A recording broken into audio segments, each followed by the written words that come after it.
espero em ti, ó meu Jesus, em tua cruz.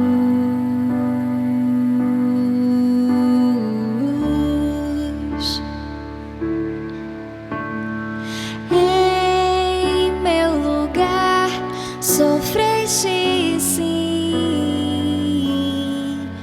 em tua cruz liberdade achei. Tua glória, meu rei, brilhará como o sol.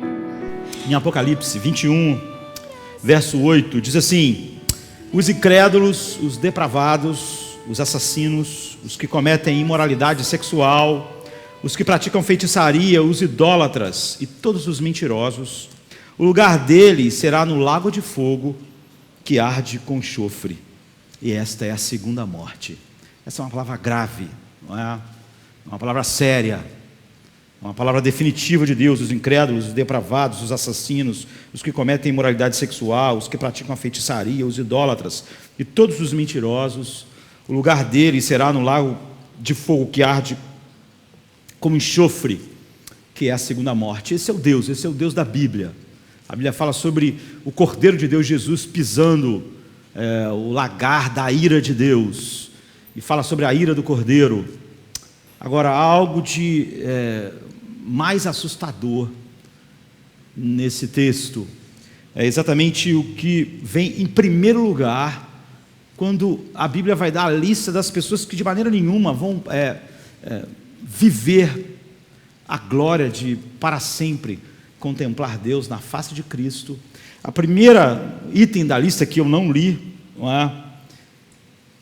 é mas os covardes. Antes de ele falar sobre os incrédulos, depravados, os assassinos, os que cometem imoralidade sexual, os feiticeiros, os idólatras, os mentirosos, ele começa: mas os covardes. Os covardes são o primeiro da lista, desses que a Bíblia diz, o lugar deles será no lago de fogo que arde com enxofre. E isso é terrível de nós imaginarmos, que quando Deus nos dá essa lista, já no finalzinho da Bíblia, chegando no último, indo para o último capítulo,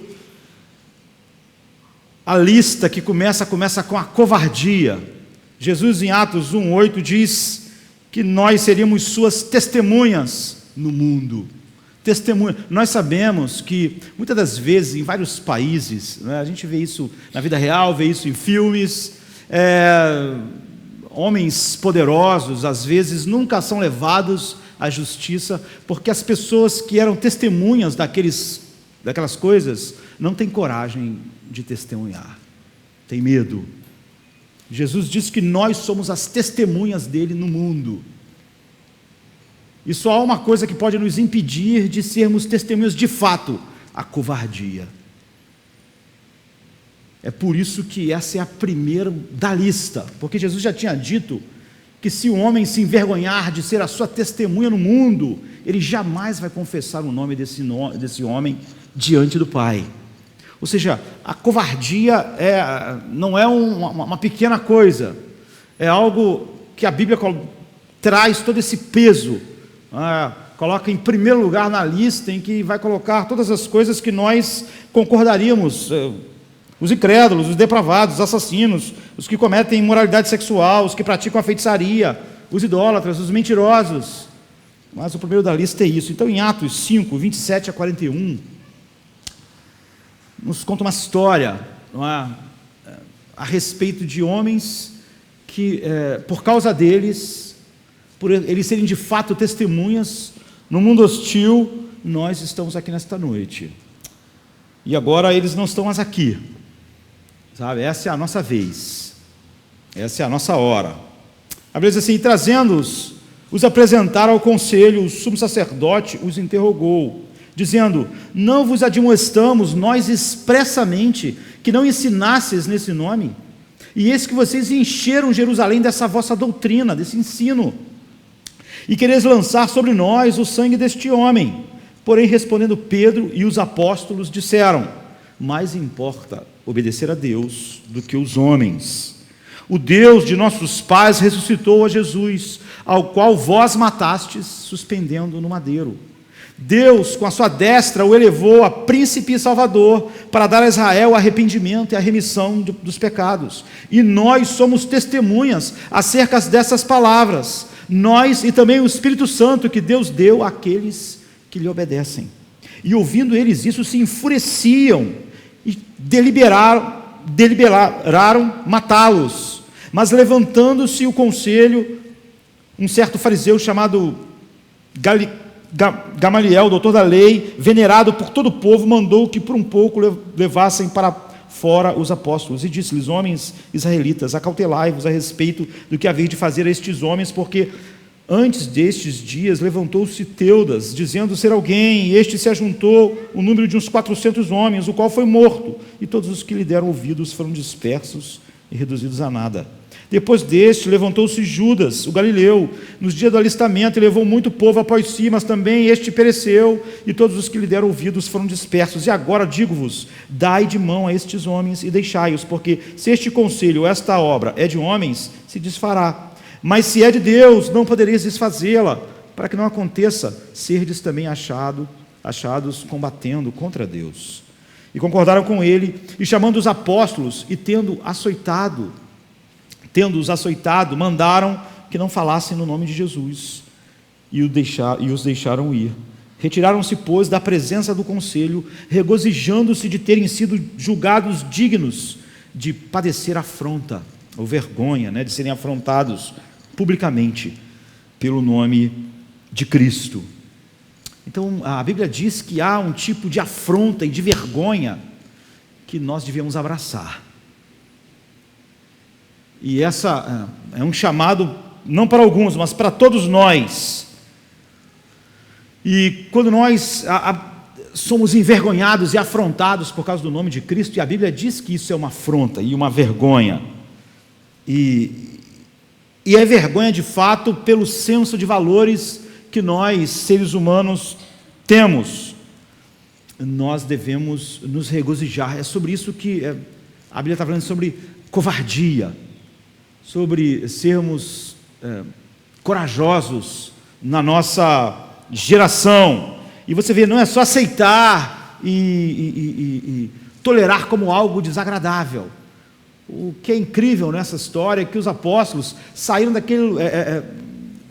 daquela situação se regozijando, assim, cheios de alegria de poderem sofrer afrontas públicas por causa do nome de Cristo.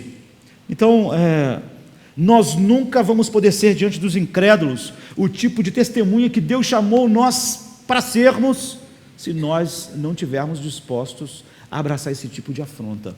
E se nós temermos isso, nós somos os covardes do texto. E Pedro, junto com os apóstolos, eles tinham sido presos, tinham sido lançados no cárcere por eles terem curado um homem. No versículo 18 diz isso. E depois eles foram soltos com a condição de que eles não falassem mais, de que eles não pregassem a respeito do que eles vinham pregando antes, e eles foram acusados de encher Jerusalém com aquele ensino. Você vê, não existe essa coisa de, se necessário, use palavras. Se vocês encheram Jerusalém dessa doutrina, desse ensino que vocês falam, nós gostamos da ideia de que nós podemos pregar o Evangelho sem palavras, o que é totalmente impossível, já que o Evangelho é uma verdade que precisa ser proclamada. Se eu e vocês vivermos uma vida perfeita, o que não é verdade, mas se nós vivêssemos uma vida perfeita, ninguém ia saber nada a respeito do Evangelho. O Evangelho não é conhecido por nós vivermos uma vida maravilhosa e perfeita.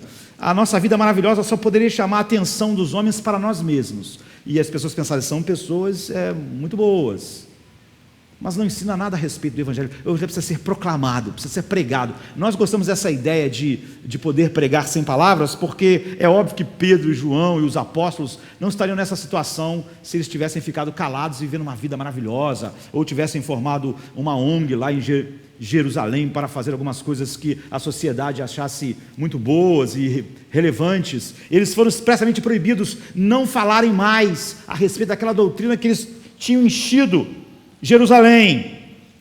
E a ideia de que se você fizer o bem simplesmente, as pessoas, o coração do homem vai ser amolecido para a verdade, é uma grande mentira, não é? Porque eles tinham acabado de curar um homem que todos sabiam ser doente há décadas, e todos conheciam aquele homem. Aquilo de bom em nada fez essas pessoas terem uma visão melhor, ou diminuiu a inimizade que eles tinham da verdade de Deus. Então você vê a resposta de Pedro no versículo 29, antes importa obedecer a Deus do que aos homens. Esses homens estavam furiosos. Gamaliel dá o seu conselho a eles, mas a Bíblia diz no versículo 40, açoitaram-nos e ordenando-lhes que não falassem, em nome de Jesus os soltaram. Sabe, nós lemos então, depois disso, o versículo talvez um dos mais incríveis da Bíblia. Eles se retiraram do sinédrio, regozijando-se por terem sido considerados dignos de sofrerem afrontas por causa do nome, ou pelo nome. Sabe, observe essas realidades. Eles foram envergonhados. Você já apanhou na rua? Você já já foi chicoteado na rua? Essas pessoas foram despidas e chicoteadas na frente de todo mundo. E não era pequenos tapas e pescoções. As pessoas urravam e gritavam ao serem açoitadas. As pessoas morriam sendo açoitadas. Não era uma leve afronta, simplesmente. Era uma afronta, era pública, e eles foram transformados em espetáculos pelos líderes reverenciados do povo. Então eles foram despidos, no mínimo até a cintura, e foram espancados até gritar de dor no lugar público, para as pessoas verem. A Bíblia chama isso de vergonha, e isso é horrível. Todos nós que podemos imaginar essa situação, pensamos o quão é horrível estar nela. Agora, eles se regozijaram dessa vergonha. Eles se regozijaram de terem apanhado e de ter sido em público e de a cidade inteira verem eles apanhando, porque era por causa do nome, era por causa do nome de Cristo. Agora, use a sua imaginação. Isso não é um filme, não é algo romântico. Muitas pessoas falam sobre perseguição. Seria muito bom a perseguição. As pessoas normalmente que falam disso, elas não conseguem nem estar comprometidas seriamente com a igreja nos dias atuais, por causa de pequenas problemas que elas têm na vida, ou porque pequenos problemas que as pessoas não foram como elas queriam, e elas falam sobre perseguição de uma maneira assim, sabe? Isso não é brincadeira, não é romântico, isso é histórico, é verdade e é heróico. Mas não há música, não há gente aplaudindo, é horrível, a dor é excruciante, normalmente levava as pessoas à morte, não há qualquer auxílio, eles não saíram dali para um hospital que pudesse tratar das suas feridas ou dar remédios, e além de tudo é extremamente humilhante. Mas os apóstolos não protestaram, eles não se perturbaram pela perda dos direitos dele, aquilo não estava correto, os direitos deles foram afrontados, eles não maldisseram os inimigos, eles cantaram, eles se regozijaram, eles louvaram a Deus como nós nesta noite, depois de na praça pública experimentarem isso, porque foram julgados dignos de padecer aquelas afrontas, aquelas chicotadas, a vergonha pública, os gritos, o choro, o sangue, e eles aceitaram esse sofrimento e essa vergonha. E é nesse ponto que todos nós somos chamados para chegar. É por isso que lá naquele texto começa pelos covardes. É por isso que Jesus, no Apocalipse, ele não tem nenhum pudor em dizer: sejam fiéis até a morte. Muitos de vocês, ele diz, vão morrer por causa do Evangelho. Vocês devem ser fiéis. Então o livro de Atos é sobre os primórdios da igreja cristã. E se você ler, nós estamos aqui no capítulo 5, não é? Há um monte de oposição sobre eles, há um monte de perseguição, há um monte de sofrimento, ameaça, perigo, enfrentar a possibilidade de morte, de prisão toda hora, de espancamentos públicos, para que eles não falassem. E isso é apenas fato, é apenas história. Eles enfrentaram oposição, perseguição, sofrimento, morte com uma enorme coragem. É o oposto disso que Apocalipse está dizendo, os covardes. Nós sabemos que nos primeiros 300 anos da história da igreja, houve pelo menos 30 perseguições sistemáticas do Império Romano contra a igreja, que levou milhares de pessoas à morte, a perder bens, família, a todas as coisas que tinham. Eles eram presos, saqueados, torturados, mortos, famílias destruídas. Era, na maior parte desses 300 anos, era totalmente proibido ser cristão, proclamar o evangelho, pregar a verdade. E o que os relatos históricos mostram é que essas pessoas, elas morreram assim, orando por seus carrascos. Elas apanharam assim e agiram dessa forma, como os apóstolos aqui. Eles se regozijaram por padecer essas afrontas. Eles morreram cantando quando foram jogados aos leões. Além disso, milhares de cristãos foram crucificados, de tal maneira que, por quilômetros, na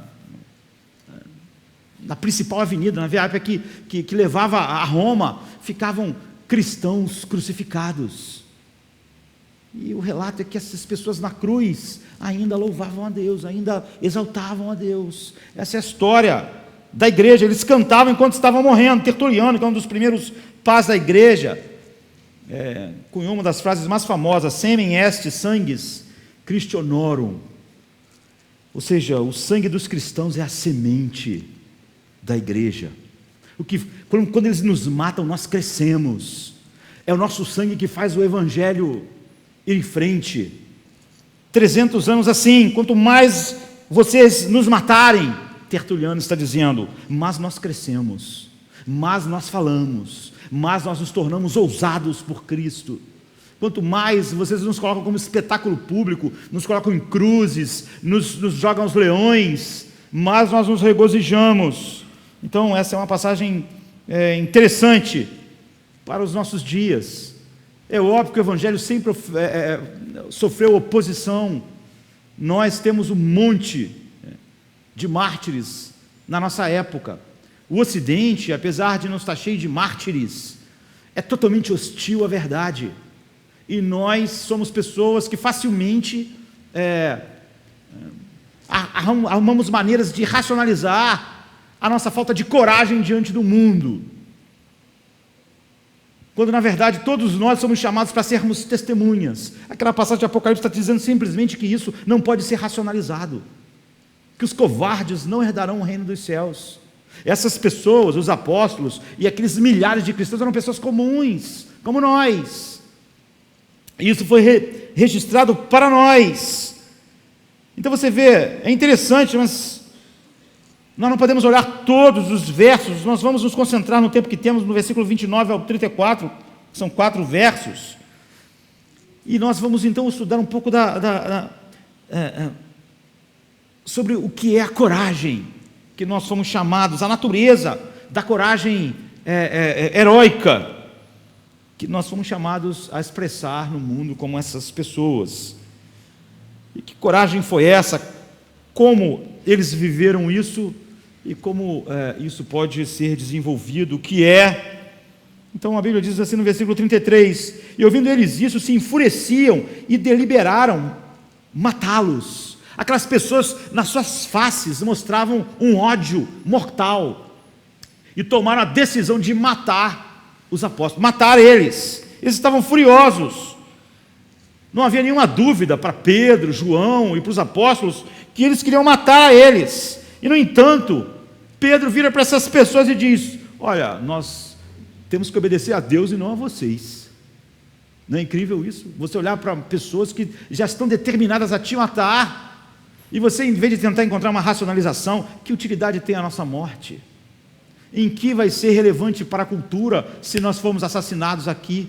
Eles só estão falando para a gente ir para casa e não falar mais nada. O apóstolo Pedro responde para eles: nós temos que obedecer a Deus e não a homens. Ele está dizendo o seguinte: nós temos que obedecer a Deus e não a vocês. Vocês estão falando para a gente parar de pregar, mas é óbvio que a gente não vai parar, porque nós não podemos deixar de obedecer a Deus para obedecer vocês. E ele falou isso para homens que já tinham decidido matar eles. Agora, essa coragem heróica dos cristãos, não é, que foram a semente da igreja, não é algo para alguns cristãos. Isso foi verdade sobre homens, mulheres, jovens e crianças durante séculos e até os dias de hoje. E nós não estamos fora desse chamado. Então, primeiro de tudo, o que significa heroísmo? E nós vamos ver porque essa palavra é importante para nós, não é? Heroísmo significa coragem, que é baseada em princípios em face do perigo e da oposição.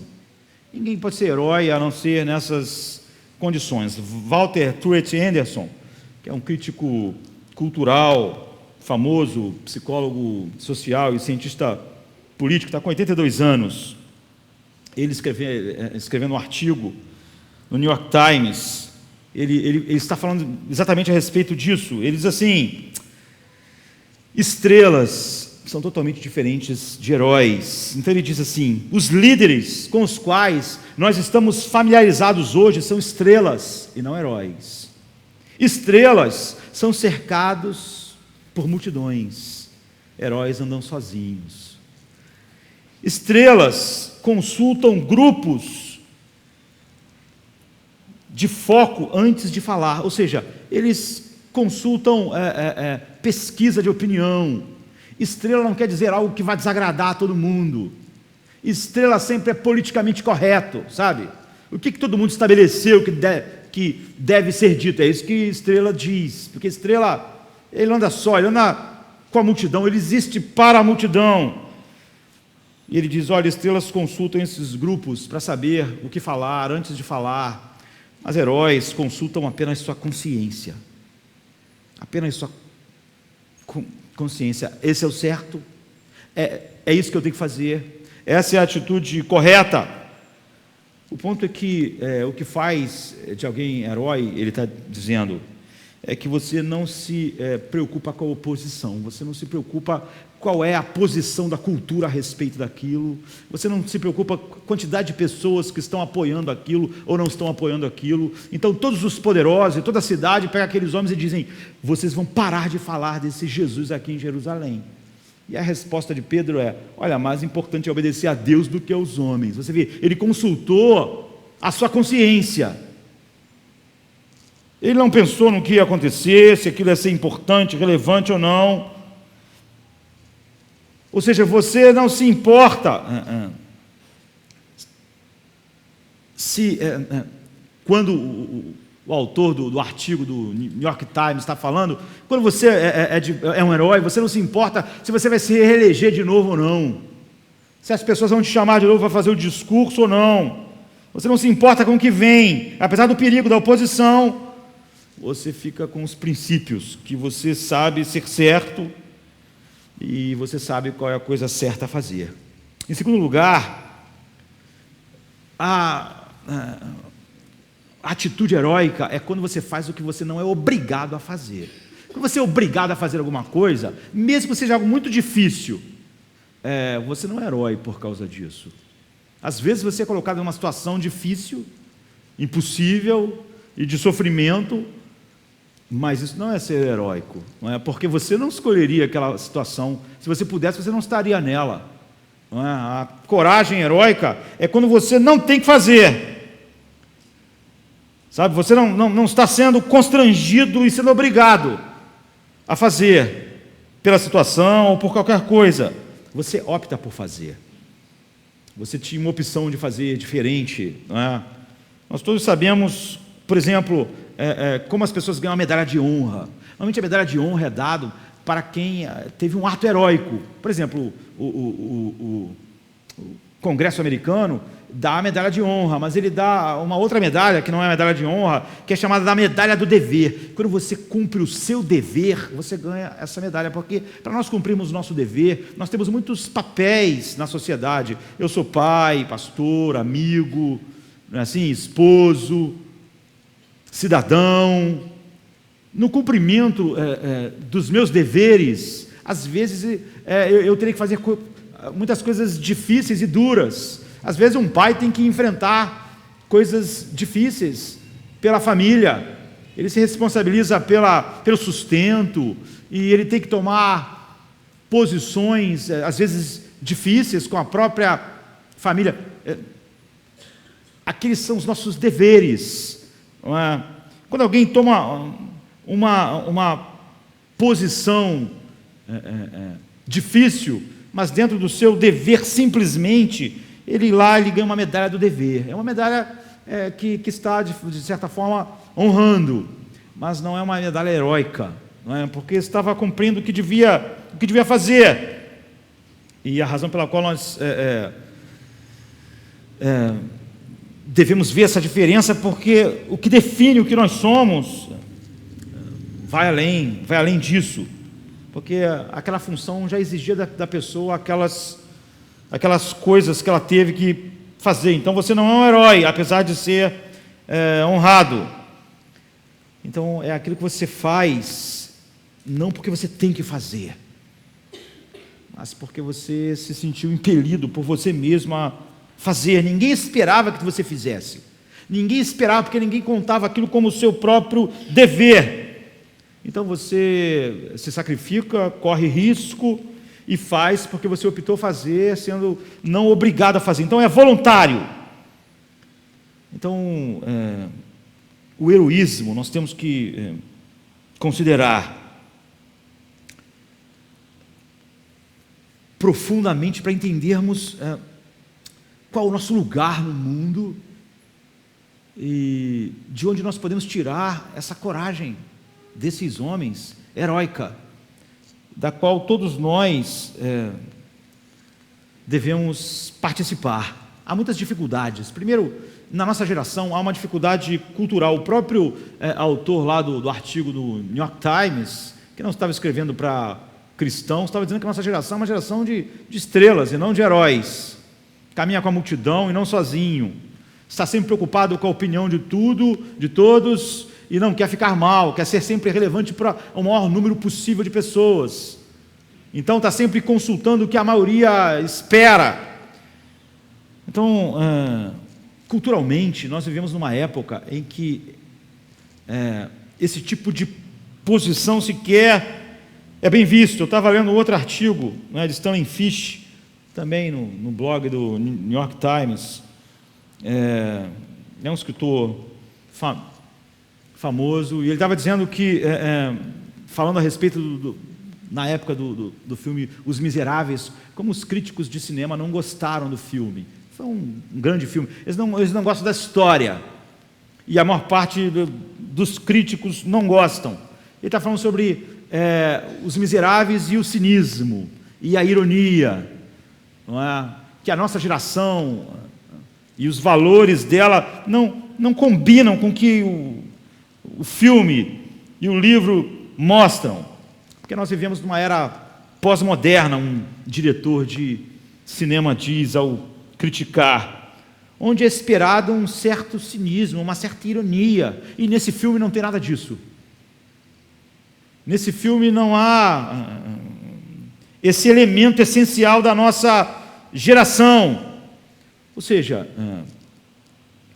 isso é muito convencional e é muito piegas. Não há uma acidez em relação à realidade do homem. O que ele está dizendo? Basicamente, nós não gostamos de falar sobre heróis e vilões, bons e maus, porque nós não acreditamos que haja de fato um vilão e alguém que não é o vilão. Nós achamos que não há preto e branco, nossa geração, não é certo e errado.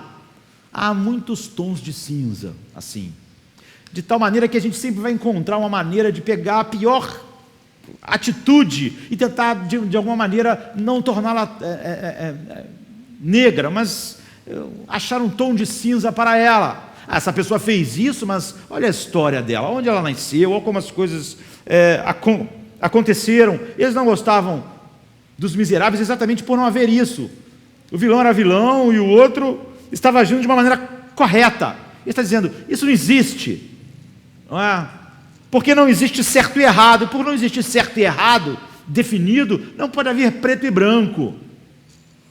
Esse era o ponto. E ele menciona outro autor famoso, que é David Foster Wallace, que fala a respeito da mesma coisa. Ele diz, olha, poucos artistas hoje se atrevem a tentar falar sobre uma maneira de resgatar o que está errado, porque eles têm vergonha de dizer que alguma coisa está errada. Porque eles olham a ideia de ver algo como errado e certo como algo sentimental e ingênuo. Ou seja, falta aquilo que o outro chamou de ironia, de cinismo. Nós temos que ser mais irônicos, mais cínicos. Senão nós vamos ser ingênuos se acreditarmos no certo e no errado. Não existe isso. Então Fichte termina dizendo, talvez os rebeldes reais da nossa geração são aqueles que vão se atrever a se afastar desse cinismo que simplesmente quer fazer todos nós nos sentirmos bem, falando que não existe um certo e errado de verdade, e levantar valores que sejam politicamente corretos ou não, são certos, e outros errados. Então o problema de falar sobre isso em nossos dias, alguns dizem, é que se você colocar alguém como vilão e o outro não vilão, isso pode gerar abusos, mas isso é só uma racionalização. O que todos nós queremos é nos sentir bem com o mal em nós mesmos. E para nós sentirmos bem com o mal em nós mesmos, nós queremos relativizar o mal em todos os lugares. Então nós vamos apenas dizer que tudo é uma espécie de cinza. Ninguém aqui, ninguém no mundo pode falar que outra pessoa está errado, porque está todo mundo naquele tom de cinza. Não existe certo e errado. Então ele volta a dizer, sim, a própria ideia de heroísmo está sujeito a abusos, sim. Mas se você for cínico e irônico todo o caminho, como é que você pode dizer que há injustiça? Ou seja, se você realmente não acredita no certo e errado, diz que tudo é tom de cinza, como é que você depois pode dizer que há injustiças na sociedade? É contraditório, não é? Você diz que não há certo e errado, e depois você reclama que a sociedade não é justa, que há muitas coisas nela que não são boas e estão erradas, mas você disse que não existem pessoas certas e erradas. Portanto, é totalmente incoerente, mas isso é uma realidade. Então, em outras palavras, assim, nós podemos, sim, ao pensarmos em heroísmo, em bons e maus, e vilões e mocinhos, cometer abusos, mas a fuga disso não é preocupado com o desvio que alguns podem cometer, é uma autoproteção ao mal em nós mesmos. Então, o heroísmo tem esse problema cultural, assim. Estrela tem muito mais a ver com a nossa cultura. E também há um problema pessoal nosso, porque é exigido de nós certa coragem,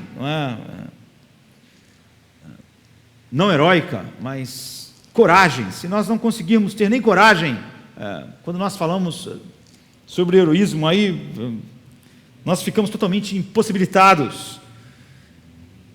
E através, se alguém ordena a nós,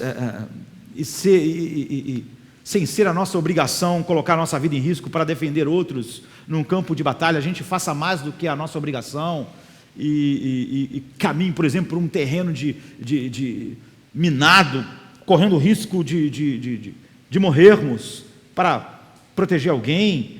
É uma situação dessa limite. Você vai dizer, eu provavelmente nunca vou viver uma situação assim, uma situação em que eu precise de ter um ato assim como dessas pessoas. Isso não vai acontecer comigo. Provavelmente eu não vou estar numa situação assim. Nós não sabemos, na verdade. Mas, na verdade, a gente precisa de coragem para viver a vida da maneira que fomos chamados para viver, mesmo antes de pensarmos na coragem heróica da maneira mais plena. Eu posso dizer, que a maior parte das vezes as pessoas que estão à nossa volta não estão seguras, amigos, filhos, irmãos, porque nós não temos coragem de dizer para elas sobre aquilo que vai destruir elas, vai destruir o casamento delas, vai destruir a vida delas, porque nós, vivendo na geração que nós vivemos, nós não podemos dizer para as pessoas que elas estão em perigo, que o lar delas está em perigo, que a vida delas está em perigo, porque nós tememos, não temos coragem de enfrentar a raiva dos nossos filhos. Nós não temos coragem de enfrentar a desaprovação dos nossos amigos. E porque nós não temos coragem disso, nós ficamos preocupados, nós fazemos orações, mas não vamos falar nada. E esse talvez seja um dos maiores problemas. A maioria dos pais tem arruinado a vida dos seus filhos, sim, porque eles não dizem para eles o que deve ser dito. Eles não têm coragem. O filho provavelmente vai ficar aborrecido, vai ficar chateado, e a pessoa não sabe lidar com isso, com essa raiva, com essa chateação. E porque você não tem coragem, porque as pessoas não têm coragem, então a gente não diz. Então a nossa geração é destruída a partir da própria casa, porque os pais têm essa posição, as nossas relações. Então, há tantos lugares onde que você vai ter que enfrentar as coisas, mas que nós fingimos que não vamos ter que enfrentar, não é? Quando nós podemos, nós não enfrentamos assim amigos, irmãos, filhos, e todos nós, por exemplo, a gente vai ter que enfrentar a morte, todos nós vamos morrer. Talvez alguns de nós podendo enfrentar a morte por a nossa morte ser tão repentina que não dê tempo nem de a gente pensar a respeito. Sabe, cai um avião em cima da tua cabeça quando você está andando, indo para a padaria. Você nem pensou, o avião caiu em cima de você e você morreu. Mas a maioria de nós não vai acontecer assim. Nós vamos ter que enfrentar o fato de que nós estamos morrendo, e vamos ter que lidar com isso. As pessoas podem dar a mão a gente lá na cama, falar, eu estou aqui com você. Todos nós vamos morrer sozinhos. Ninguém vai estar conosco de verdade, porque é totalmente impossível. Uma outra escritora, escrevendo também no New York Times, Anne Patchett, ela diz assim, sobre a morte: o fato é que nós protelamos da nossa forma tudo que tem a ver com a morte. Talvez o passatempo mais constante dos americanos, o passatempo favorito dos americanos, ela diz, se trate de nós tentarmos evitar a morte. Então nós fazemos exercício, verificamos nosso colesterol, e a gente faz mamografia, é uma mulher que está escrevendo, né? Estamos sempre tentando descobrir qual é o perfil que está mais próximo de morrer para a gente tentar evitar. Mas apesar das nossas melhores intenções, a morte é uma realidade e ela acontece de maneira aleatória. O cara diz o seguinte: tu pode fazer todas as mamografias, comer coisa saudável e o cara morre. É aleatório. Por mais que você tenha cuidado, você não pode evitar. Você não tem certeza que vai morrer de velho. Mas eu faço todos os cuidados, eu corro, eu tomo os remédios, mas você pode morrer amanhã. É o que ela está dizendo. Ela também não é cristã, ela diz, é um passatempo fútil, assim, porque a gente vive com esse medo, mas na verdade a gente descobre que pessoas que se alimentam muito bem, de repente estão com câncer. Porque é aleatório, de fato. Então, você precisa ter coragem para ser amigo de alguém, você precisa ter coragem para ser pai, você precisa ter coragem para ser marido. A tragédia da nossa geração é porque essa coragem se foi. Você precisa de coragem para enfrentar a morte. Ninguém sabe o que vai acontecer no futuro. Então há uma situação em que em fração de segundos uma questão de vida e morte está diante de nós. Nós precisamos ter o caráter que pode lidar com essas coisas. A gente pode pensar, olha, isso não vai acontecer, mas imagine se você fosse um cidadão dos Países Baixos em 1940 e pouco. Foi 41, 2, quando de repente o nazismo tomou tudo. Você ajudaria os judeus a fugir ou você fingiria que eles não estavam morrendo? Aquelas pessoas como nós pensaram que nunca iam precisar ser heróicas, ter coragem, mas de repente elas precisaram ser. E como elas não achavam que isso nunca ia acontecer, a maior parte fingiu que eles não estavam sendo mortos, que eles estavam morrendo. Não falaram nada, não fizeram nada, ficaram quietos. Então, essa é a primeira coisa. Nós temos que pensar na realidade que toda a vida, muitas outras coisas são afetadas por essa característica cultural e pessoal da nossa geração. Mas então, onde esses homens conseguiram essa coragem incrível? Pedro, João, homens comuns. Nós sabemos como Pedro estava assustado pouco tempo antes. No versículo 29 ele diz: nós temos que obedecer a Deus e não aos homens. Da onde isso vem? É dito assim, no versículo 30 ao 33, o Deus dos nossos pais ressuscitou a Jesus, ao qual vós matastes, suspendendo-o no madeiro. Deus, com a sua destra, o elevou a príncipe e salvador, para dar a Israel o arrependimento e a remissão dos pecados. E nós somos testemunhas acerca dessas palavras, nós e também o Espírito Santo, que Deus deu àqueles que lhe obedecem. E ouvindo eles isso, se enfureciam e deliberaram matá-los. Então a segunda palavra aqui, que foi traduzida para Salvador, é uma palavra comum, sóter, é usada um monte de vezes no Novo Testamento a respeito de Cristo. Mas a outra palavra, ela é uma palavra rara, que é só usada para Cristo no Novo Testamento, não é? E para mais ninguém ela não aparece quase, ela só aparece 4 vezes, 2 vezes no livro de Atos e 2 vezes no livro de Hebreus. E sempre que ela aparece, ela se refere a Cristo, sempre.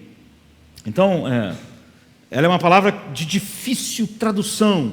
Os tradutores lutam assim para traduzi-la. E cada vez que ela aparece na Bíblia, ela é traduzida de uma maneira diferente, por causa dessa dificuldade. Por exemplo, ela aparece em Hebreus 2:10. Uma versão diz assim, que ele é o capitão da nossa salvação. É essa palavra. Nessa tentativa de passar a ideia, alguém traduziu como capitão. Mas em outra versão diz assim: ao levar muitos filhos à glória, convinha que Deus, por causa de quem e por meio de quem tudo existe, tornasse perfeito mediante o sofrimento o autor da salvação deles. Você vê, uma outra versão se chama de autor, o outro capitão, mas uma outra versão acompanha aquela tradução de Atos, e diz assim, que convinha que aquele para quem são todas as coisas, mediante quem tudo existe, trazendo muitos filhos à glória, consagrasse pela aflição o príncipe da salvação deles. Então você vê artigos, a palavra aparece 4 vezes, ela é traduzida por capitão, por príncipe, por autor. Você vê que é uma luta, uma dificuldade. Lá em Atos sempre aparece assim como príncipe, aqui ela vai mudando. Então a outra palavra para Cristo é sempre fácil. E quando você vai assim porque essa palavra significa de fato, e por isso as pessoas têm dificuldade, é que as pessoas que ouviam essa palavra em grego, que era a língua em que o Novo Testamento é escrito, e a cultura greco-romana em que eles viviam, essa palavra que é traduzida por campeão, capitão, príncipe, autor, eles entenderiam, porque essa palavra era usada na cultura helênica, na verdade, sempre para quem era o herói de uma história, não é? É para o heroísmo de verdade. Jesus é o herói da nossa salvação, é isso, não é? Num famoso livro chamado Depois da Virtude, de Alasdair MacIntyre, ele diz que os povos antigos, toda a criação dos filhos era em torno da coragem. Então eles faziam isso não através de, por exemplo, igual a nossa cultura, falando sobre autoestima, sabe? Eles contavam histórias de heróis. forjar na criança aquilo que eles achavam mais importante. Não aconselhamento, autoestima, mas heróis. Era uma cultura baseada em heróis, porque a virtude que eles achavam mais importante era a coragem. Então, os primeiros cristãos criados nessa cultura, eles colocaram essa palavra, sabe? Lucas.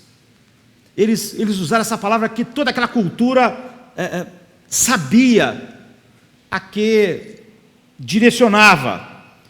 Então, essa palavra é usada para Hércules, para Aquiles, para os grandes heróis gregos, para os maiores heróis da mitologia.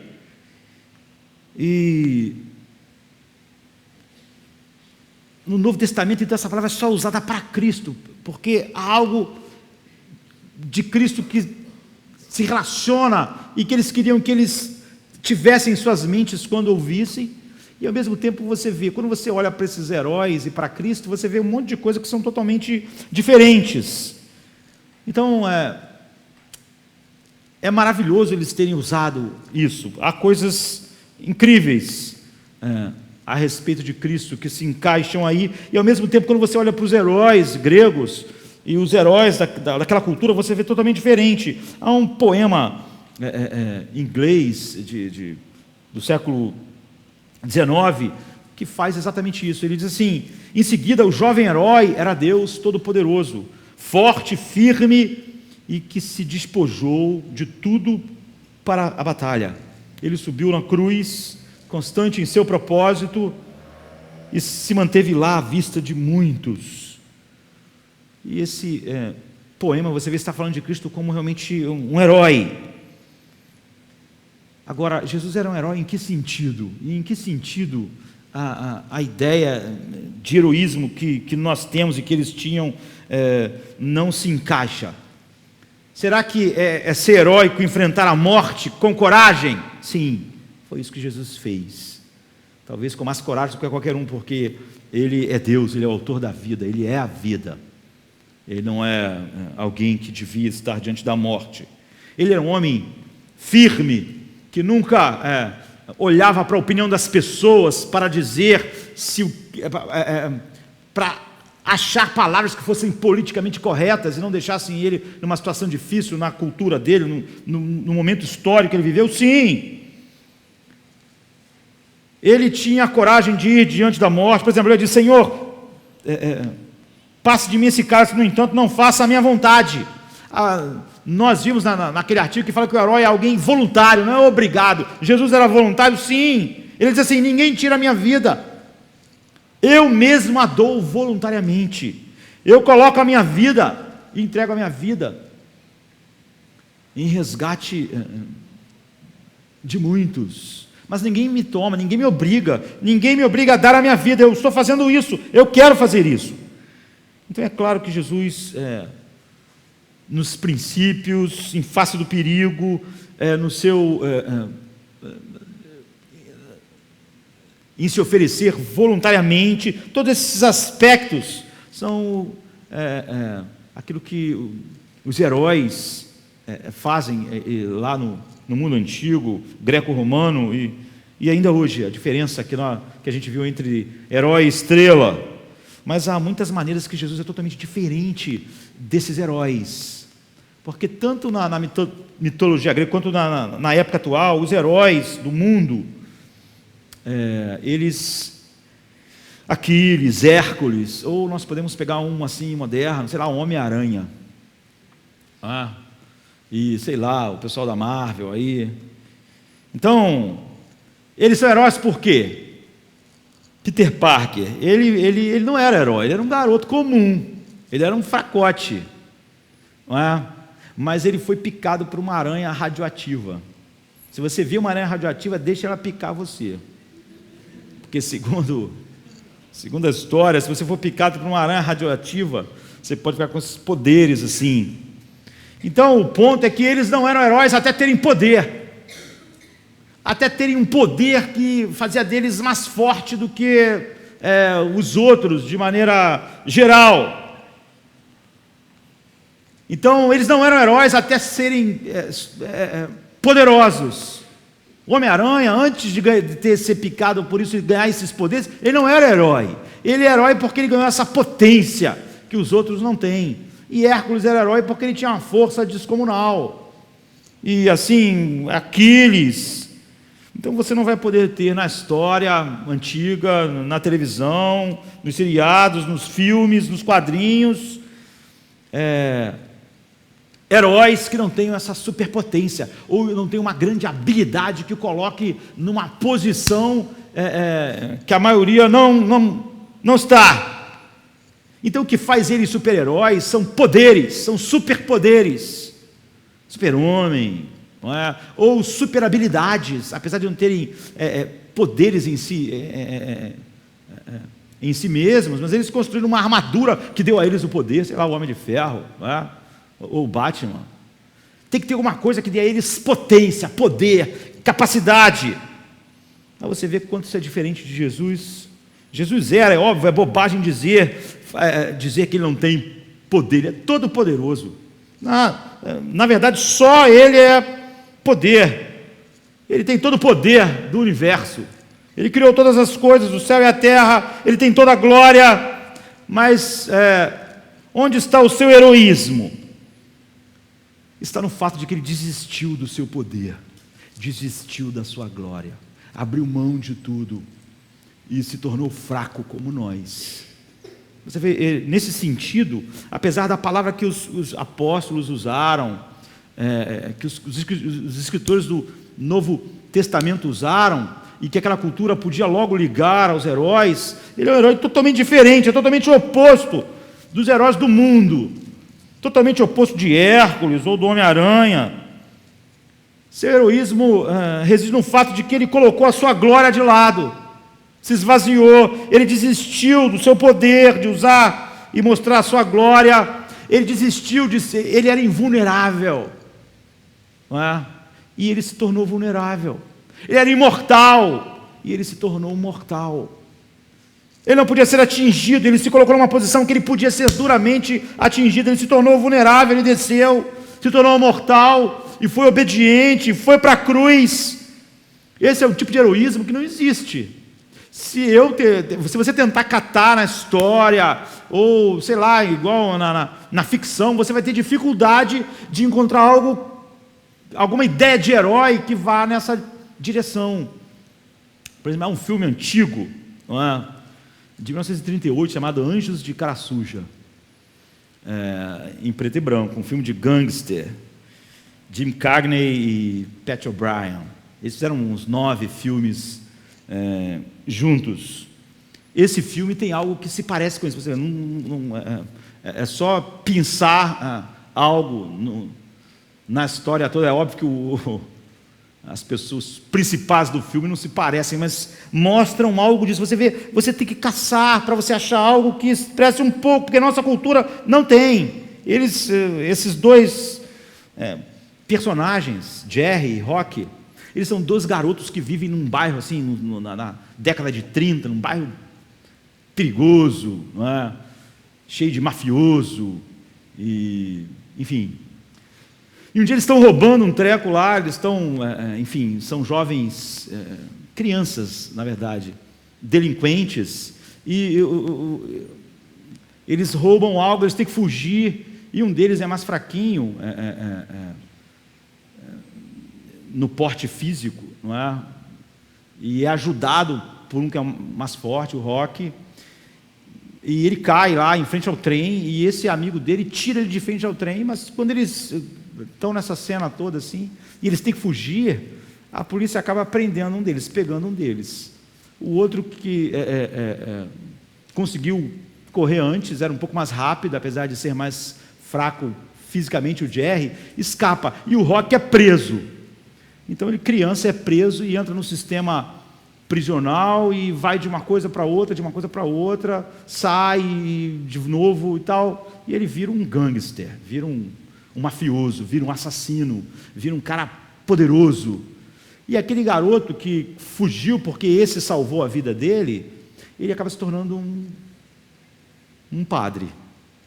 Então eles vão para caminhos opostos por causa daquele dia lá, naquele incidente na vida deles. E de certa forma esse que se tornou padre deve ao outro a salvação da vida dele e a capacidade a chance dele fugir, e o outro foi pego, foi preso, e a vida dele se separa nesse sentido, e um se torna esse grande assassino, gangster, mafioso, respeitado no mundo do crime, e o outro é padre num bairro em que as crianças, há uma quantidade enorme de delinquentes. No final do filme, o que importa é só o final, esse outro, que é um grande mafioso, assassino, todas essas coisas, é condenado à morte. E quando ele está lá para morrer, o amigo dele, um amigo de infância, o Jerry, procura ele dias antes dele morrer e diz assim: eu vim aqui te pedir uma coisa, eu vim pedir algo a você, eu sei que você vai morrer, não é? E eu quero te pedir a última coisa que eu vou te pedir, e seria importante você fazer. E o Rock diz assim: o que eu posso fazer por você? Ele diz assim: olha, a quantidade enorme de criança na cidade que admira você, eles são delinquentes, eles admiram você porque você cospe na face das autoridades, você nunca baixa a cabeça, você é um cara que não tem medo de nada, você é um cara corajoso, você já enfrentou coisas terríveis, eles têm você como um ídolo assim, e eles estão perdidos, porque todos eles vão acabar onde você está aí, na cadeira elétrica, todos vão acabar assim, porque você é tudo para eles, você se tornou esse cara poderoso, esse cara que não tem medo de nada, não tem medo de ninguém, não tem medo do governo, não tem medo da polícia, não tem medo de nada, eles te admiram, o sonho deles é ser você. Então eu quero que amanhã, quando te levarem para a cadeira elétrica, que eu sei que eu sei qual vai ser a sua postura lá, e eu queria que você, na verdade, chorasse. Eu queria que você chorasse, eu queria que você dissesse: não me mate, eu não quero morrer, eu quero que você seja um covarde amanhã. Porque se você for um covarde amanhã, aqueles meninos não vão ter mais você como um herói, mas assim como um covarde. E o outro diz assim para ele: mas você está me pedindo a última coisa que eu posso fazer, eu vou morrer, e a minha história vai ficar como um covarde? Não, eu vou lá amanhã e vou rir do carrasco. E ele diz: é isso que as pessoas estão esperando, é isso que aquela juventude toda lá está esperando, que você ria do carrasco, que você ria diante da morte, que você mostre a sua coragem, isso vai inspirar eles. Então eu quero que você seja um covarde, eu quero que você chore, eu quero que você grite por sua mãe, eu quero que todo mundo veja que você está com medo de morrer, que você está desesperado, que você tem medo do carrasco, que você tem medo da morte, que você tem medo da cadeira elétrica, para eles verem que você é um covarde, e eles então não queiram ir pelo caminho que você foi. E ele diz: eu não posso fazer isso, e então o outro vai embora. Então a cena final assim não aparece assim acontecendo ele na cadeira em 1938, né? Aparece mais a sombra assim, dele sendo levado, e acontece isso, quando ele vai ser colocado na cadeira, ele começa a chorar, pedir que não quer morrer, que está com medo. Então no outro dia, no jornal sai assim: Rock morreu como um covarde. Então aqueles meninos todos ficaram decepcionados com o grande herói assim, deles. Ou seja, ele foi um herói de certa forma no filme, mas um herói por ser visto assim, por ser um covarde. Eu acho que você quase não encontra na história um ato heróico que seja assim. Talvez na história recente, assim, na ficção, uma pessoa assim que me venha à cabeça, um personagem que seja assim, é um personagem, nem todos conhecem na saga do Harry Potter, chamado Severus Snape. O cara é muito ruim, assim, você odeia Severus Snape, porque ele é ruim. Você descobre no final do filme que ele é o cara mais importante do lado do bem, assim. Mas para o plano dar certo, estou estragando, né? Mas todo mundo já leu. Para o plano dar certo, ele tem que ser odiado o tempo todo. Ele tem que morrer com todo mundo achando que ele é um pária, assim, que ele é um cara, até a gente acha que ele é um insuportável, que ele é o pior de todos, que ele é um lixo. Mas aquilo é fundamental para o plano dar certo. Ele é o único cara realmente que está se sacrificando, porque os outros estão se sacrificando, mas estão levando assim, estão sendo aplaudidos. As pessoas acham eles heróis. Mas o Severus Snape não, todo mundo acha ele o canalha dos canalhas. Só que ele é o cara mais importante para que tudo se resolva, para o mal ser vencido. Ele é um herói, o Severo, não é? Ele é um herói que é visto o tempo todo, ele esconde tudo que poderia ser visto nele, que pudesse ser aplaudido. E ele é visto como um pária até o finzinho de todos os livros. Então, você vê, você não encontra, você tem uma dificuldade de encontrar alguém, mesmo na literatura, na vida real, então, né, você não encontra, que seja um herói assim, o herói que vai para um caminho oposto. Então, o que ele estava solicitando ao amigo fazer, né, o Jerry, é que ele fizesse a grande inversão, que ele desistisse de toda boa imagem. É engraçado falar boa, porque ele era um mafioso. Que aqueles meninos tinham dele como um cara corajoso, que enfrentava tudo, e que morresse como um pária, como um covarde, como um fraco. Para que aqueles meninos, de alguma maneira, tivessem uma chance. Era aquilo que o padre Jerry pensava. Então, Jesus não veio como herói, como a gente imagina, né? Com seu poder para esmagar crânios. Ele veio para oferecer o seu crânio para uma coroa de espinhos. Ele não veio para... Ele veio para ele morrer. Ele veio para ele ser colocado numa cruz, onde só quem era amaldiçoado e os párias da sociedade eram colocados. Ele veio... O heroísmo dele é sofrer todos os abusos. É difícil você achar qualquer ideia de herói na nossa cultura antiga, atual, assim.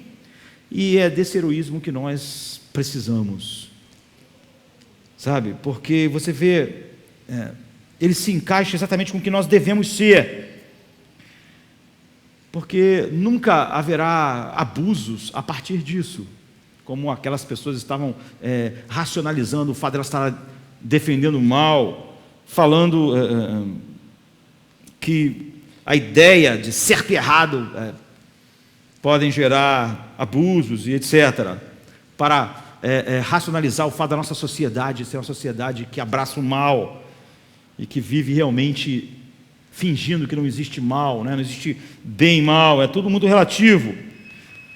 E esse é o heroísmo para pessoas fracas e está disponível para todos nós, porque nós somos pessoas fracas. Então, como nós podemos ter isso? O apóstolo Pedro diz: retiraram-se, pois, da presença do conselho, regozijando-se de terem sido julgados dignos de padecer afronta pelo nome de Jesus. Ele diz: nós somos testemunhas acerca dessas palavras, nós e também o Espírito Santo que Deus deu àqueles que lhe obedecem. Então, veja o que eles estão dizendo. Eles não estão sendo masoquistas. Eles não estão dizendo que é maravilhoso ser espancado no meio da rua. Eles estão olhando para alguma coisa. Eles são testemunhas de algo que eles viram. Eles estão testemunhando. Eles estão vendo em Hebreus 12, que é um dos 4 lugares da Bíblia em que a palavra aparece, aquela palavra que é traduzida por herói, não herói, é traduzida por príncipe, capitão, autor. A palavra aparece, não é? E a palavra que é herói, de fato, diz assim no capítulo 12, versículo 2, esse é um dos 4 lugares que ela aparece na Bíblia toda, olhando fixamente para Jesus, achegos, ou seja, é essa palavra, e consumador da fé, o qual, pelo gozo que lhe estava proposto, suportou a cruz, desprezando a afronta, e assentou-se à destra do trono de Deus. Aí está de novo a palavra, não é? E a maneira com que nós obtemos isso.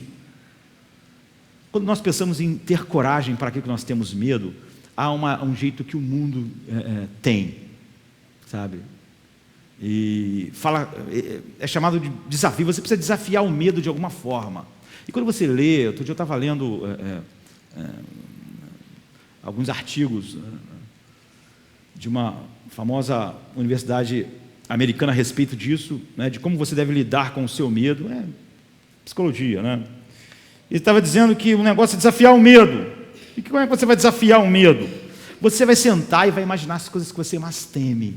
Sabe aquelas coisas que te apavoram? Desde coisas graves até essas coisas inexplicáveis, sabe? Tem gente que tem pavor de lagartixa. Não conheço ninguém, mas tem gente que tem. Então eles ensinam que você deve visualizar aquilo que você teme. E nesse momento de visualização você enfrenta aquele medo. E como você está fazendo isso no exercício de visualização, você está dizendo, olha, relaxe, ele diz, visualize e enfrente isso com sucesso em sua mente. E repita isso, e você sabe que essa situação desagradável, que te assusta, pode ser tanto um medo assim meio que irracional, quanto medos reais, né? Você vai lá ter que amanhã enfrentar o seu patrão, enfrentar uma situação, enfrentar o médico. Você, enfim, visualiza. E você não olhe para a coisa que você teme de verdade, pensando que é algo que você não pode vencer. Você tem que dizer, eu posso lidar com isso. Você vai banir o medo da sua mente. Você pode fazê-lo. Imagine você fazendo isso com sucesso. Imagine várias vezes, até que a sua mente vai se encher de autoconfiança para lidar com a situação real. E você vai se concentrar cada vez mais nisso, até que você se sinta pronto para enfrentar a realidade. É assim que você vai banir o medo. Eu vou fazer isso. Eu vou ter sucesso. Isso não vai me destruir. Essas coisas ruins não vão acontecer. Isso que eu mais temo não vai acontecer. Eu não vou deixar isso acontecer. Eu sou capaz de lidar com isso. Você vê, ele está ensinando você a lidar com o medo olhando para você mesmo. É óbvio que isso... há algumas situações bobas da vida que isso pode ter algum resultado, mas você vê, isso é totalmente inútil. Isso não vai acontecer. Eu sei lidar com isso. Na maior parte das coisas sérias da vida, isso não faz nenhum sentido, não é? Porque a base disso é uma coragem que você tem, olhando para você mesmo e acreditando que você pode lidar com a situação, e que o pior não vai acontecer, e que aquilo que você sempre acha que vai acontecer anteriormente não vai acontecer. Mas a maior parte das coisas não funcionam assim. Isso é fugir da realidade, é uma fuga da realidade. Isso não pode acontecer comigo, isso não vai acontecer, mas as coisas vão acontecer. E as coisas mais sérias da vida você não pode, você tem que entrar numa espécie de delírio para acreditar que a coragem que você precisa para viver pode ser conseguida dessa forma. Imagine você pensar, não, eu posso lidar com o câncer, por quê? Porque ele não vai me matar, ele não me mata. Mas ele mata. Ou tudo vai acabar bem, eu sei que se eu vou enfrentar isso, eu vou pensar sempre eu enfrentando isso com sucesso, então vou ter sucesso. Isso é ridículo. Grande parte das coisas nós não podemos enfrentar sem que elas realmente aconteçam. Pedro não podia sentar e ficar imaginando, eles não vão me bater, eles bateram. Essa abordagem não funciona. Ela é olhando para você mesmo e tentando visualizar o melhor cenário possível. O médico amanhã não vai dizer que essa doença que aquele exame é câncer, não vai dizer, não pode ser, mas ele pode amanhã dizer para você exatamente isso. Se for, eu sei que eu vou sair dessa. Você não sabe. Você não consegue coragem assim, porque você tem que olhar para você mesmo e tem que minimizar a realidade. Então pense sobre Cristo e a cruz. Como é que ele enfrentou o medo natural de tudo que estava diante dele? Ele não enfrentou dizendo, isso eu posso, porque isso não é tão grande assim, isso não é tão apavorante. Era totalmente apavorante, era a ira infinita do Pai, era horrível. Ninguém pode lidar com aquilo. Ninguém pode dizer, olha, isso não é nada, eu vou conseguir, é ruim, mas não é tão ruim assim. Não, é totalmente devastador. E você vê ele não tentando se convencer que aquilo não era terrível. Ele diz, se possível, afaste de mim este cálice. Ele suou sangue. Esse é o herói da nossa salvação. Ele está cheio de coragem, mas é totalmente diferente daquela coragem Quando o Titanic afundou, uma senhora de Nova York, esqueci o nome dela agora, tem até na igreja onde ela pertencia em Nova York, tem uma placa com o nome dela. Ela era uma das últimas pessoas a entrar no barco, ela estava conversando com uma mulher, essa mulher é milionária, essa pessoa.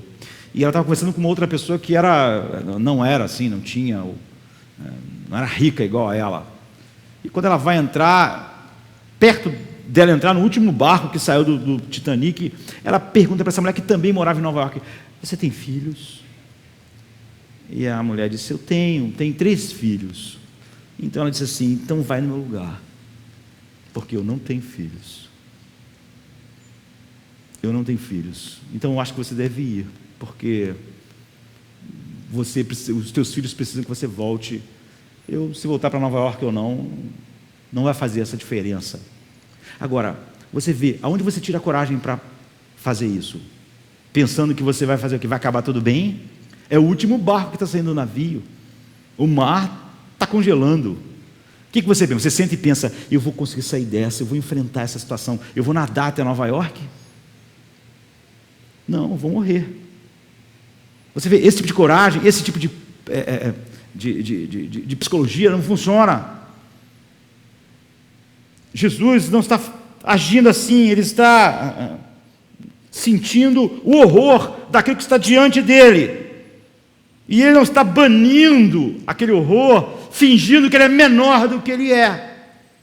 A ira de Deus, ele está suando sangue. Ele não está dizendo: eu posso lidar com isso não é tão terrível assim. É terrível. E você vê, ele não precisa fugir da realidade. O texto diz: fixe seus olhos em Cristo, o artigo e consumador da nossa fé, o qual pelo gozo que lhe estava proposto, suportou a cruz e desprezou a afronta e a ignomínia, e sentou-se à direita de Deus. É isso, você vê, em vez de ele olhar para ele mesmo, ele olhou para fora. Para fora. A Bíblia diz: mantenha os olhos fixos no herói da vossa fé. É assim que a Bíblia ensina a coragem, da qual nós somos obrigados a ter. Então, quando Jesus foi dito para ele vir à terra, ele veio se tornar mortal, vulnerável, enfrentar a dor infinita. E a resposta é sim, não por ele minimizar a realidade terrível daquilo, mas por ele olhar pelo que estava proposto. Aquilo ia manifestar a glória de Deus como mais nada manifesta,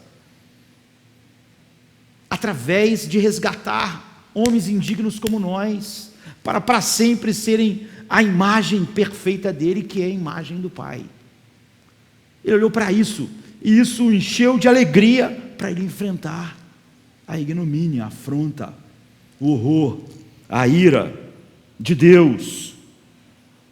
Então, é óbvio que Jesus sempre obedeceu o Pai, não é porque ele veio ao mundo, ele é o Filho eterno de Deus, Pai, mas é óbvio que ele nunca obedeceu o Pai nas circunstâncias em que ele obedeceu estando na terra, totalmente vulnerável até a morte.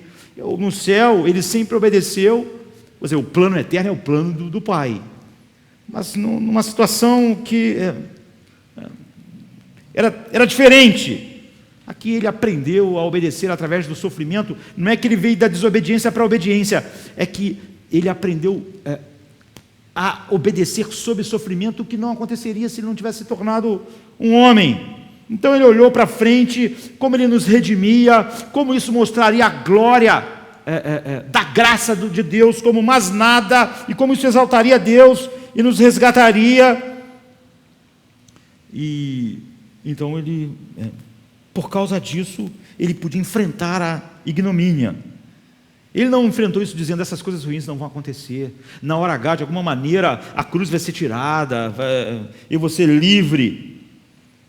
Ele enfrentou aquilo, sabendo que aquilo tinha os seus horrores, mas havia uma alegria infinita diante dele. E é isso, ele olhou para isso, a resposta não é? Quando essa palavra aparece de novo no Novo Testamento, ele diz: fixem seus olhos no herói da salvação de vocês. Olhem para isso, é manter os olhos fixos em Cristo que faz vocês olharem para pessoas que estão dispostas a matá-los e dizer: nós não podemos obedecer a vocês, nós temos que obedecer a Deus. Então, há uma cena final no Senhor dos Anéis que Merry, um dos hobbits, está num campo de batalha assim, contra um Nazgûl, que é um ser do mal, assim, poderoso. E ele é fraco, ele é medroso, ele está apavorado ali no meio da batalha porque ele sente que ele não tem força. Mas o rei lá está caído e esse ser do mal lá poderoso vai matar o rei. E ele está apavorado, ele diz que o medo, a sombra e a escuridão tomam conta dele. Mas ele vê Éowyn, que é uma princesa que nem devia estar na batalha. Ela se disfarçou de homem para estar. E ele vê ela dialogando assim com aquele ser, dizendo: você não vai matar o rei. E enfim, o Nazgûl debochando dela, né? Porque ela não pode impedir. Ela disse: não importa se eu vou impedir, se eu não vou impedir, mas eu vou lutar, e você vai conhecer o poder, a força da minha espada, e eu vou cair, mas eu não vou deixar você simplesmente matar o rei. Então, quando Merry olha para aquela mulher que ele admira, aquela princesa, e vê que ela está disposta a enfrentar o mal e morrer ali no campo de batalha, é dito que a força que é lenta para se despertar num hobbit, de repente se apodera dele, né? Vai crescendo nele, à medida que ele vai, em vez de ele olhar para ele, para aquilo que ele vai olhando para ela, para aquilo que ela está fazendo, não é? Para a situação que ela está se colocando para defender a posição dele. E acaba lá uma cena que ele é que mata aquele ser poderoso, a pessoa menos provável, né? Um hobbit, um cara fraco com uma espada pequena, porque ele esqueceu dele mesmo, esqueceu de olhar para ele mesmo, para a força dele mesmo, e ele se encanta com alguém que está se entregando. É isso que está sendo falado para nós: fixem seus olhos em Cristo, na beleza do que Ele fez. Ele deixou os céus, Ele é o artigos e o consumador da nossa fé, Ele é o herói, e a Bíblia diz que só isso vai fazer você esse tipo de herói, que a cultura precisa, que a igreja precisa, que a sua família precisa, que o mundo precisa, e que de fato a Bíblia diz que quem não se levantar assim na vida, não faz parte daqueles que Deus levantou no mundo. É o que a gente chama dos covardes, os que pensaram de uma forma diferente. Então, o que nós devemos fazer? O que nós devemos fazer para vivermos esse tipo de vida? Nós devemos orar uns pelos outros, e devemos ser específicos, e suplicar a Deus, que Deus aprofunde em nós a obra transformadora, que a gente sinta um gozo de sermos envergonhados pelo nome de Cristo. É isso que vai fazer nós não sermos covardes na nossa geração. Nós somos testemunhas do Evangelho. Todas as dificuldades, por mais racionalizações que a gente se levante, é porque nós estamos com medo, é porque nós estamos sendo covardes. Nós devemos meditar frequentemente na infinita obra de Cristo. A Bíblia diz: fixem os olhos de vocês no herói da salvação de vocês. Meditem sobre isso, na doçura das promessas e no grande sofrimento que Ele abraçou para você ser resgatado. É por isso que aquelas pessoas, ao fixarem os seus olhos, como Pedro diz, eles olharam diante daqueles homens que disseram: nós vamos matar vocês. Disseram: nós não podemos obedecer a vocês, nós vamos pregar sobre Cristo. Então a gente possa avançar em direção ao território inexplorado, de ser testemunhas no mundo de fato. Nós temos que morrer, queridos, tem que ficar claro quando nós morrermos, que nós fomos testemunhas de Cristo no mundo. Um dia só vai estar diante de Cristo as pessoas que foram testemunhas dele neste mundo. Se surgirem os sentimentos dolorosos de vergonha, é fundamental nós transformarmos isso em cânticos de alegria, de ficar claro para o mundo de que a vergonha que o mundo acha que nós estamos sofrendo é um motivo de gozo para nós. Eles sentiram uma alegria enorme por serem dignos de padecer aquelas afrontas, aquelas vergonhas. Só assim o mundo vai conhecer que Cristo é a coisa mais valiosa na sua vida. Se você tem qualquer medo em relação a Cristo, em relação a qualquer coisa nessa cultura, nesse mundo, é óbvio que o mundo não vai ver que Cristo é valioso para nós. Esse é o grande testemunho que nós temos para o mundo. Ele é totalmente valioso para nós, nós estamos fixos nele. É por isso que Pedro e João falavam: não posso ir para casa e não falar. Nós vamos falar porque nós somos testemunhas, e testemunhas testemunham. Você vê, nós não estamos falando sobre a bobagem do politicamente correto, nós estamos falando de pessoas que estão diante da morte. Todos nós somos chamados a ter essa mesma coisa. O mundo não vai dar atenção a nós se eles perceberem que aquilo que nos motiva e nos alegra e faz nós regozijarmos é a mesma coisa que eles se regozijam. O mundo só vai prestar atenção em algo diferente em nós quando eles perceberem que Cristo para nós é algo totalmente valioso, é a pérola de grande valor, é algo pelo qual nós estamos dispostos a isso, a sofrer afrontas no mundo, a sofrer vergonha. Então eles podem dar atenção a nós. Eles não vão dar atenção a gente porque a gente vai fazer alguma coisa que a sociedade acha relevante. Não foi isso que mudou o Império Romano. O que mudou o Império Romano foi que viram aquelas pessoas morrendo, viram elas sofrendo. Era evidente que Jesus era o tesouro precioso delas. E esses homens viraram esse tipo de homem porque eles fixaram os olhos em Cristo, na beleza da entrega dele, no resgate, e através de serem cheios da glória que o Espírito Santo coloca em todos aqueles que ele regeneram, eles não podiam seguir outro caminho. Então nós devemos lembrar, quando olharmos para Apocalipse 21, 8, que a lista que diz os incrédulos, os depravados, os assassinos, os que cometem imoralidade sexual, os que praticam feitiçaria, os idólatras e todos os mentirosos, o lugar deles será no lago que arde com fogo, enxofre, que é a segunda morte. Nós temos que lembrar que essa lista começa com os covardes. Os covardes, o oposto de tudo isso que a gente viu. E nós devemos nesta noite então pedir perdão a Deus por temermos em algum instante da nossa vida em sermos envergonhados diante de alguém ou de muitas pessoas por causa do nome de Cristo. E descobrimos um monte de racionalizações para além de não proclamarmos fielmente como testemunhas do Evangelho, como foi dito deles, vocês estão enchendo Jerusalém dessa doutrina, vocês estão enchendo. Vocês não podem ir para casa e ficar quieto. Não podemos. Cristãos nunca teriam sido mortos se ficassem em casa quieto, orando e lendo a Bíblia. Mas cristãos não podem ficar quietos no mundo, porque eles são testemunhas. E testemunha que não testemunha não é testemunha. E é por isso que no final, não é testemunha, é um covarde. Jesus disse: vocês serão minhas testemunhas. Então nós temos que pedir perdão a Deus se nós tememos ser envergonhados em qualquer lugar, em qualquer esfera, por causa do nome dEle. Nós devemos pedir a Deus que Deus nos dê o manto de Pedro, que se regozijou na vergonha, em sofrer afronta, que nós sejamos levados, pedir a Deus, sejamos levados a meditar dia e noite nos sofrimentos de Cristo. É por isso que Ele instituiu a ceia. Pensem em mim assim, pensem em mim assim.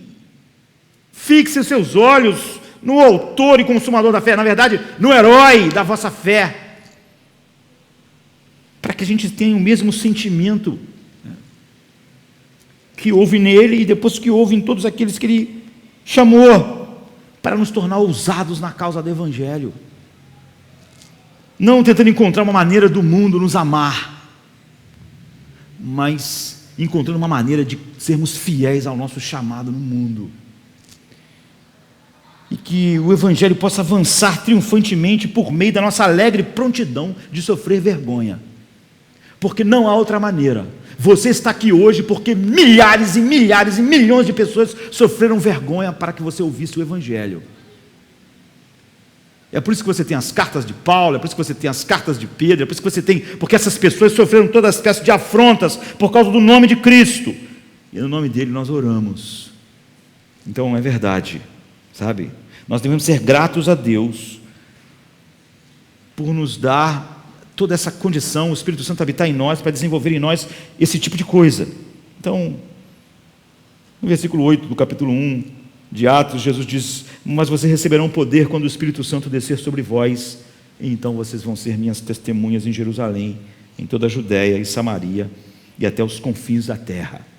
É por isso que no capítulo 5, Pedro vai dizer: nós não podemos, mais importa nós obedecermos a Deus, nós vamos continuar enchendo Jerusalém dessa doutrina, desse ensino, nós somos testemunhas, nós vamos falar a respeito disso, e devemos guardar, mas os covardes, os incrédulos, os depravados, os assassinos, os que cometem imoralidade sexual, os que praticam feitiçaria, os idólatras e todos os mentirosos, o lugar deles será no lago de fogo que arde com enxofre. Nós devemos pensar por que Deus colocou a primeira da lista, os covardes, e devemos ter um temor no coração de estarmos entre essas pessoas. Vamos ficar de pé, vamos orar. Tua glória, meu Rei, brilhará como o sol. Eras sem fim, meu Deus. Ouço o céu em louvor ao Filho de Deus, seu louvor